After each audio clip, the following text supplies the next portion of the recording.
जय गुरुजी, शुक्राना गुरुजी, सारी संगत जी को जय गुरुजी। ओम नमः शिवाय। शिवजी सदा सहाय। ओम नमः शिवाय। गुरुजी सदा सहाय। शिव पुराण श्री रुद्र संहिता खंड 3 27वां अध्याय। पार्वती जी का क्रोध से ब्राह्मण को फटकारना। पार्वती बोली, हे ब्राह्मण देवता, मैं तो आपको परम ज्ञानी महात्मा समझ रही थी, परंतु आपका भेद मेरे सामने पूर्णतः खुल चुका है। आपने शिवजी के विषय में मुझे जो कुछ भी बताया है वह मुझे पहले से ही ज्ञात है, पर यह सब बातें सर्वथा झूठ है, इनमें सत्य कुछ भी नहीं है। आपने तो कहा था कि आप शिवजी को अच्छी प्रकार से जानते हैं। आपकी बातें सुनकर लगता है कि आप झूठ बोल रहे हैं, क्योंकि ज्ञानी मनुष्य कभी भी त्रिलोकीनाथ भगवान शिव के विषय में कोई भी अप्रिय बात नहीं कहते हैं। यह सही है कि लीलावश शिव जी कभी कभी अद्भुत वेश धारण कर लेते हैं, परंतु सच्चाई तो यह है कि वे साक्षात परम ब्रह्म हैं, वे ही परमात्मा हैं। उन्होंने स्वेच्छा से ऐसा वेश धारण किया है। हे ब्राह्मण, आप कौन हैं जो ब्राह्मण का रूप धरकर मुझे छलने के लिए यहाँ आए हैं? आप ऐसी अनुचित व असंगत बातें करके एवं तर्क वितर्क करके क्या साबित करना चाहते हैं? मैं भगवान शिव के स्वरूप को भली भांति जानती हूँ। वास्तव में शिव जी निर्गुण ब्रह्म है। समस्त गुण ही जिनका स्वरूप हो, भला उनकी जाति कैसे हो सकती है? शिव जी तो सभी विद्याओं का आधार है, भला फिर उनको विद्या से क्या काम हो सकता है? पूर्व काल में भगवान शिव ने ही श्री हरि विष्णु को संपूर्ण वेद प्रदान किए थे। जो चराचर जगत के पिता हैं, उनके भक्तजन मृत्यु को भी जीत लेते हैं, जिनके द्वारा इस प्रकृति की उत्पत्ति हुई है। जो सभी तत्वों के आरंभ के विषय में जानते हैं, उनकी आयु का माप कैसे किया जा सकता है? भक्तवत्सल शिव जी सदा ही अपने भक्तों के वश में ही रहते हैं। वे अपने भक्तों को प्रसन्न होने पर प्रभु शक्ति, उत्साह शक्ति और मंत्र शक्ति नामक अक्षय शक्तियां प्रदान करते हैं। उनके परम चरणों का ध्यान करके ही मृत्यु को जीता जा सकता है। इसलिए शिव जी को मृत्युंजय नाम से जाना जाता है। भगवान शिव की कृपा प्राप्त करके ही विष्णु जी को विष्णुत्व, ब्रह्मा जी को ब्रह्मत्व और अन्य देवताओं को देवत्व की प्राप्ति हुई है। भगवान शिव महाप्रभु हैं। ऐसे कल्याणमयी भगवान शिव की आराधना करने से ऐसा कौन सा मनोरथ है जो सिद्ध नहीं हो सकता? उनकी सेवा ना करने से मनुष्य 7 जन्मों तक दरिद्र होता है। वहीं दूसरी ओर उनका भक्ति पूर्वक पूजन करने से सदैव के लिए लक्ष्मी की प्राप्ति होती है। भगवान शिव के समक्ष 8 सिद्धियां सिर झुकाकर इसलिए नृत्य करती हैं कि भगवान उनसे सदा संतुष्ट रहें। भला ऐसे भगवान शिव के लिए कोई भी वस्तु कैसे दुर्लभ हो सकती है? भगवान शिव का स्मरण करने से ही सबका मंगल होता है। इनकी पूजा के प्रभाव से ही उपासक की सभी कामनाएं सिद्ध हो जाती हैं। ऐसे निर्विकारी भगवान शिव में भला विकार कहाँ से और कैसे आ सकता है? जिस मनुष्य के मुख में सदैव शिव का मंगलकारी नाम रहता है, उसके दर्शन मात्र से ही सब पवित्र हो जाते हैं। आपने कहा था कि वे अपने शरीर पर चिता की भस्म लगाते हैं। यह पूर्णतया सत्य है, परंतु उनके शरीर पर लगी हुई यह भस्म जब जमीन पर गिरकर झड़ती है, तो क्यों सभी देवता उस भस्म को अपने मस्तक पर लगाकर अपने को धन्य समझते हैं? अर्थात उनके स्पर्श मात्र से ही अपवित्र वस्तु भी पवित्र हो जाती है। भगवान शिव ही इस जगत के पालन करता, सृष्टिकर्ता और संहारक है। भला उन्हें कैसे साधारण बुद्धि द्वारा जाना जा सकता है?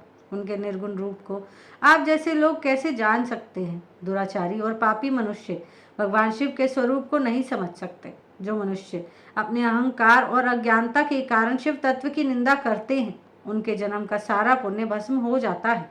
हे ब्राह्मण, आपको ज्ञानी महात्मा जानकर मैंने आपकी पूजा की है, परंतु आपने शिव जी की निंदा करके अपने साथ साथ मुझे भी पाप का भागी बना दिया है।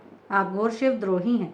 शास्त्रों में बताया गया है कि शिवद्रोही का दर्शन हो जाने पर शुद्धिकरण हेतु स्नान करना चाहिए तथा प्रायश्चित करना चाहिए। यह कहकर देवी पार्वती का क्रोध और बढ़ गया और वे बोली, अरे दुष्ट, तुम तो कह रहे थे कि तुम शंकर को जानते हो, परंतु सच तो यह है कि तुम उन सनातन शिव जी को नहीं जानते हो। भगवान शिव परम ज्ञानी, सत्पुरुषों के प्रियतम व सदैव निर्विकार रहने वाले हैं।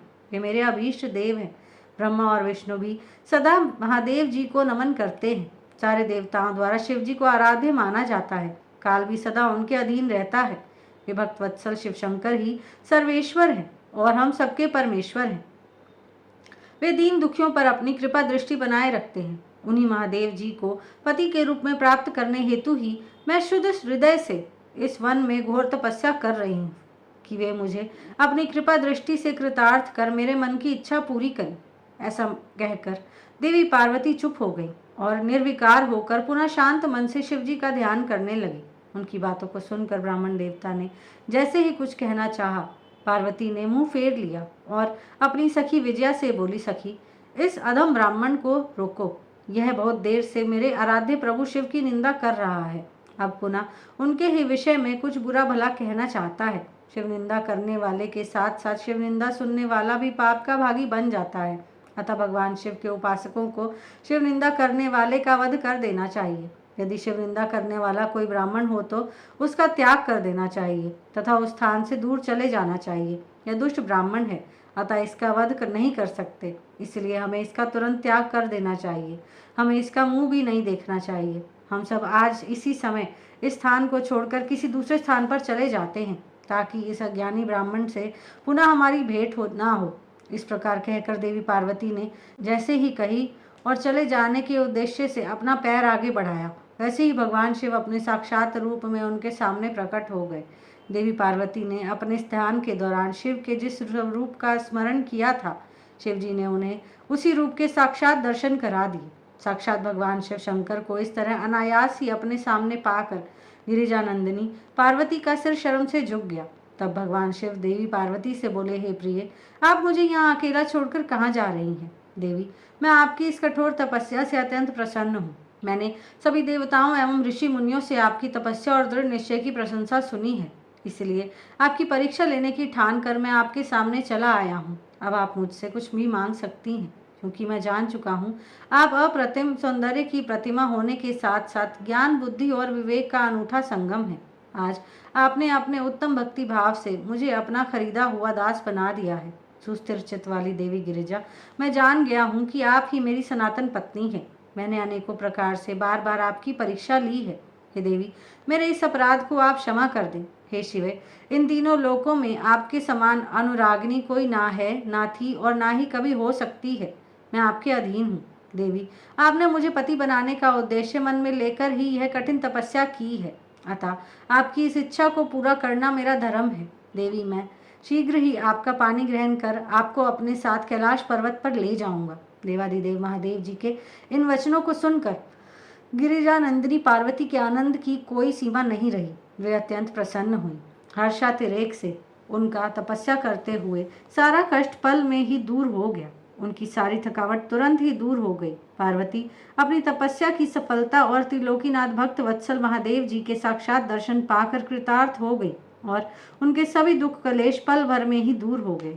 यहीं पर शिव पुराण श्री रुद्र संहिता खंड 3 27वां अध्याय समाप्त होता है। जय गुरु जी।